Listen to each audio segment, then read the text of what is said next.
They understand they're maybe fourth behind France and Ireland and South Africa in the betting for this tournament, but they're still New Zealand.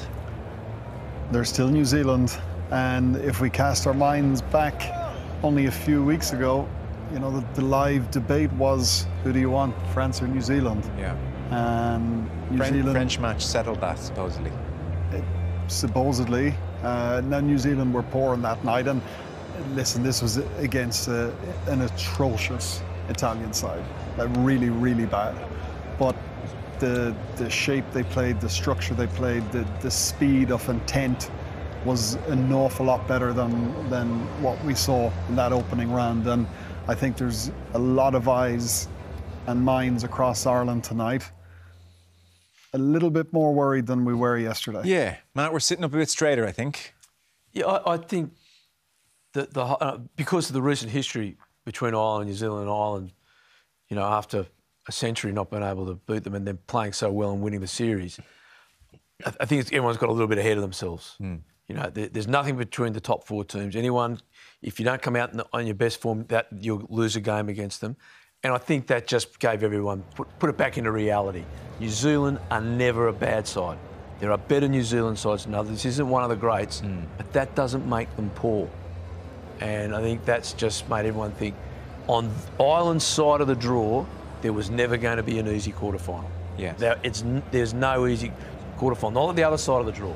So you take on this New Zealand side, you're going to have to be at your best, as you always have been, to beat New Zealand. Ian, we'll come to Italy in a moment.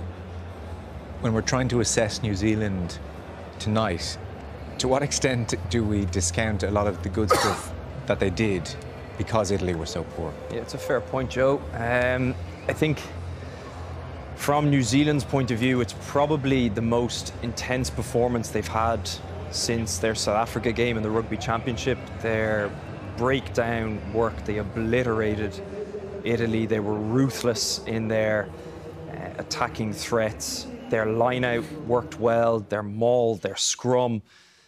Like, I mean, it was a complete performance. As Rob said, it was an atrocious performance from Italy. But that week that they've talked about in terms of being together in camp, intensifying training, I think you saw it there. They had the bit between the teeth there, and all this talk from everyone else outside maybe their bubble saying they're not contenders, they'll use that as motivation. And yeah, absolutely.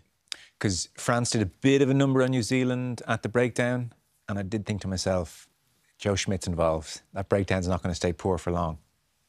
Well, again, Joe, I'm not discounting what you're saying. I'm just... We don't want to get caught up on individual games. So, and that's what everyone's done. Oh, South Africa beat New Zealand. New Zealand are hopeless. It's a longer trend than that, to be fair. Well, it is 18 months. It is, but they also beat South Africa very, very well with brilliant breakdown work. So, I think the point I'm really trying to get across to everyone, in my opinion, is nothing between the top four teams. There is nothing between them, and it's what they do on that night. And what New Zealand did out there was they obliterated the set piece. And we saw that Wales do the same to Australia last Sunday. They obliterated their set. Once you obliterate someone's set piece like that, then the breakdown, what's next? And Robbie, we'll actually show it later on, there were some brilliant New Zealand tactics at the breakdown where Italy went wide, and as soon as they went wide, New Zealand were just flooding that ruck and really being strong and hard with it. To counter that, you know, it's